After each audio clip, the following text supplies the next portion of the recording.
اور اس کو قتل کرنا کفر ہے. تو اس کفر سے مراد دائرہ اسلام سے خارج نہیں ہونا. یہ میں کل بھی اس کی مثال دے چکا ہوں.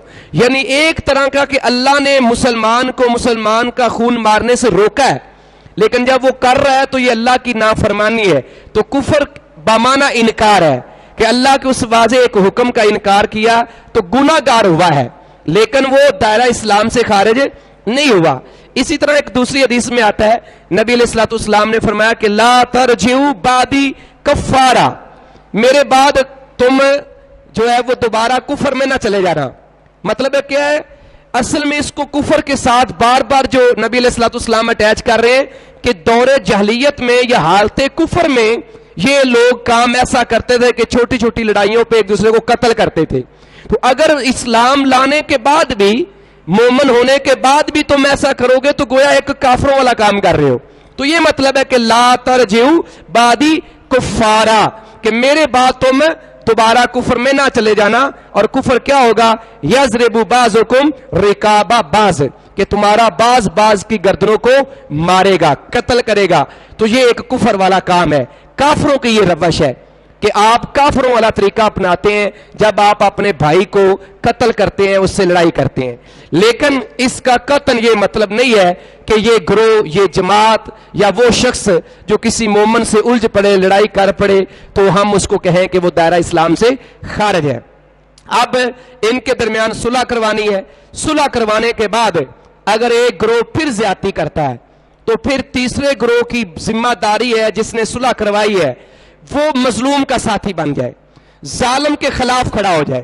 جس طرح صحیح بخاری کی بڑی مشہور حدیث ہے، نبی علیہ الصلوۃ والسلام نے فرمایا انصر اخاک ظالما او مظلوما، اپنے بھائی کی مدد کر چاہے وہ ظالم ہو اور چاہے وہ مظلوم ہو. صحابہ کرام رضوان اللہ علیہم اجمعین کہتے ہیں کہ ظالم مظلوم کی مدد کرنا تو سمجھ میں آتا ہے کہ ہم اس کے ساتھی بن جائیں، اس کی مدد کریں، اس کے ساتھ تعاون کریں، لیکن ظالم کی مدد کیسے کریں؟ تو آپ نے اس کی وضاحت میں فرمایا کہ اس کو ظلم سے روکو. تو یہاں جو ہے کہ آپ ظالم کے خلاف کھڑے ہو جائیں، یہاں ظالم کے خلاف لڑنے کا مطلب یہ نہیں ہے کہ آپ بھی تلواریں اٹھا لیں اور اس کو مارنا شروع کر دیں. نہیں، اس کے اوپر پریشر ڈالیں، اس کے ساتھ جتنا آپ کا بس چل سکتا ہے آپ اس لیول پہ جا کے اس کو مجبور کریں کہ وہ دوبارہ اللہ کے حکم کی طرف لوٹ آئے. اور اللہ کا حکم کیا ہے؟ کتاب اللہ ہے اور سنتے رسول ہے.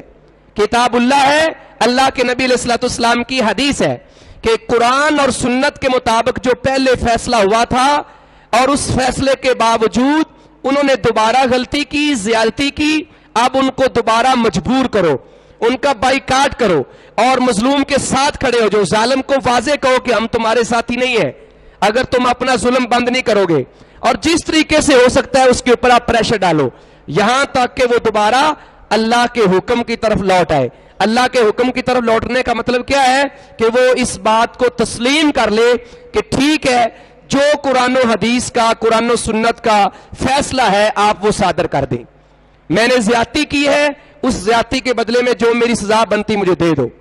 اگر وہ اس بات پہ ایگری ہو جاتا ہے، متفق ہو جاتا ہے، تو تیسرے گروہ کو پھر فوراً آرڈر ہوا کہ اب دوبارہ پھر صلح کروا دو.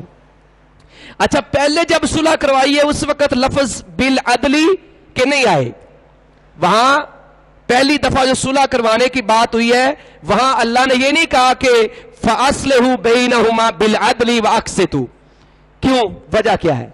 وجہ سادہ سی ہے کہ پہلے جب صلح کروائی ہے تو اس وقت مثلا یہ دو جماعتیں، میں ایک تیسرا فریق ہوں، تو میرے دل کے اندر میرے دونوں کی قدر برابر ہے. اب جب میں نے صلح کروائی تو اس گروہ نے دوبارہ زیادتی کی اور میں ان کا ساتھی بن گیا، ان کی مخالفت میں کھڑا ہو گیا. انہوں نے پھر تسلیم کیا کہ ہم لڑائی نہیں کریں گے، جھگڑا نہیں کریں گے، آپ ہماری صلح کروا دیں. اب یہاں اللہ نے کیوں کہا کہ بالعدلی واقسطوا؟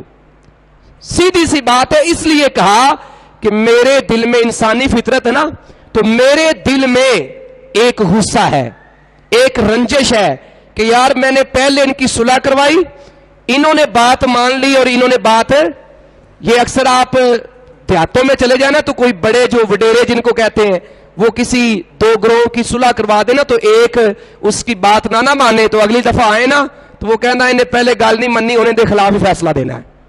یہ اکثر ہو جاتا ہے. تو یہ انسانی فطرت ہے.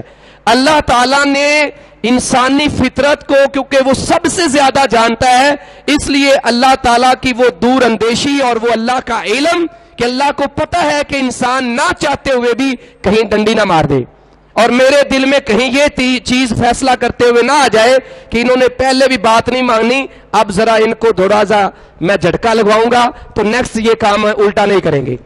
اس لیے اللہ نے یہاں لفظ بولا ہے بالعدل. جب فیصلہ دوبارہ کرنا ہے دوسری دفعہ تو انصاف کرنا ہے. یہ سیدھی سی بات ہے. آپ نے بے انصافی نہیں کرنی, ایک سائیڈ نہیں لینی. آپ کے دل میں جو غصہ ہے رنجش ہے اس کو پسے پشت ڈالتے ہوئے ایک سائیڈ پر رکھتے ہوئے آپ نے یہ دیکھنا ہے کہ قرآن اور سنت کا فیصلہ کیا ہے, قرآن اور حدیث کیا کہتا ہے. آپ نے اس وقت عدل سے کام لینا ہے. اور پھر ساتھ کہا وَأَقْسِطُوا اور انصاف کرو. پہلے بھی کہا عدل کرو انصاف کرو اور دوسری دفعہ پھر کہا.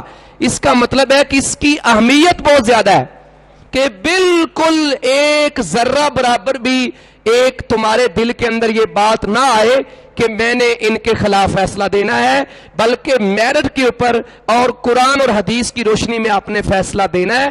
آپ نے کسی کے ساتھ زیادتی نہیں کرنی. یہ بات اس لیے اللہ نے کی ہے. اور ساتھ اللہ نے پھر یہ بھی بتا دیا کہ آپ کے دل میں جتنا بھی غصہ ہے رنجش ہے جو بھی دل میں بات آئی ہے یقینی بات ہے انسانی فطرت آ جاتی ہے, لیکن ساتھ اللہ نے ایک بڑی اہم بات کہہ کے انسان کو مطمئن کر دیا اور وہ کیا ہے ان اللہ یحب المقسطین. اللہ تو محبت ان سے کرتا ہے جو انصاف کرتے ہیں, تاکہ انسان کے دل میں یہ چیز رہے کہ اگر میں نے انصاف نہ کیا تو میرا اللہ میرے سے ناراض ہو جائے گا. بات سمجھا رہی کہ نہیں آ رہی؟ تو بالکل سیدھی سادی بات اللہ نے کر دی ہے کہ یہ میرے اور انسان جو ہے وہ لالچی ہے, یہ بھی ایک فطرت میں شامل ہے. تو جب انسان ایمان والا ہوگا تو اس کے لالچ میں سب سے پہلے اللہ کی محبت ہوگی, اللہ کی محبت ہوگی. اور وہ تو بہانے سے چاہتا ہے کہ مجھے اللہ کی محبت حاصل ہو, تو اللہ خود کہتے ہیں کہ انصاف تم کرو محبت میں کر دوں گا. تو عدل و انصاف کرنا یہ بڑی اہم چیز ہے. آج کے دور کے اندر اس کے اوپر امپلیمنٹیشن کیسے ہو سکتا ہے, کیونکہ ہم دور حاضر کی بات کر رہے ہیں, اس وقت تو یہ معاملہ آ گیا. آج کے دور میں کیسے ہو سکتا ہے؟ اس کی دو تین جہتیں بن سکتی ہیں, صورتیں بن سکتی ہیں. ایک تو یہ ہے کہ اس محلہ کے اندر کوئی لڑائی ہو گئی اور جو بندہ اس محلے کا ذرا کرتا درتا جس کو آپ کہہ سکتے ہیں نمبردار ہے یا کوئی بھی, تو وہ اپنے ایک اثر و رسوخ کی بنیاد پہ صلح کروا دے. اب لڑائی ہوئی لیکن محلہ میں ایسا کوئی بھی بندہ نہیں, چودھری آپس میں لڑ پڑے. صلح کروانے والا غریب بیچارہ تو وہ تو بولے گا نہیں, اس کو پتا میں اندر گیا تو مجھے بھی ٹپکا دیں گے. اب اس صورت میں کیا ہے کہ حکومتی لیول پہ حکومت اس کے اندر انوالو ہو, ریاست اس کے اندر انوالو ہو کہ ان کے درمیان میرٹ کے اوپر فیصلے کرے. لیکن مسئلہ یہی ہے کہ ہمارے ہاں جو حکومتی سطح پہ عدالتی سطح پہ یا تھانے اور کچہریوں کے اندر فیصلے ہوتے ہیں وہاں بھی انصاف بہت کم ہوتا ہے. اگر یہ انصاف کی بنیاد پہ انصاف کے اوپر فیصلے ہونے شروع ہو جائیں تھانوں اور کچہریوں کے اندر تو یہ معاملات اتنے خراب نہ ہوں. ہمارے معاشرے کا امن اسی وجہ سے تباہ ہے کہ جب ایک مظلوم کو اس کا حق نہیں ملتا, اس کے ساتھ جو زیادتی ہے اس کے مطابق اس کا فیصلہ نہیں دیا جاتا, تو پھر وہ اپنے ظلم کا بدلہ چکانے کے لیے قانون کو ہاتھ میں لیتا ہے. قانون کو ہاتھ میں کیسے لیتا ہے کہ جس نے ظلم کیا ہے اس کو وہ یا قتل کر دے گا یا جہاں اس کا بس چلے گا اس کو مارے پیٹے گا, اور اس طرح وہ لڑائی بڑھے گی اور بڑھتے بڑھتے نوبت قتل و غارت تک, اور قتل و غارت سے خاندان تباہ ہونا شروع ہو جائیں گے. ہمارے گاؤں کے ساتھ ایک گاؤں ہے اکثر بھائی جانتے ہیں جھج کلاں کے نام سے, یہ عبدالستار جھجوی صاحب اور بڑے کافی لوگ یہاں رہتے ہیں. اس گاؤں کے اندر میں جب 2000 میں مدرسے میں آیا تو اس وقت تک 110 قتل ہو چکے تھے. یہ باقاعدہ کتاب چھپی تھی, 110 قتل پاکستان بننے سے لے کر 2000 تک, یعنی تقریباً کوئی 50-53 سال کے اندر. لیکن اس کے بعد 20 سال ہو چلے ہیں, کوئی سال ایسا نہیں ہے جس سال میں 3 سے 4 قتل کم از کم نہ ہو.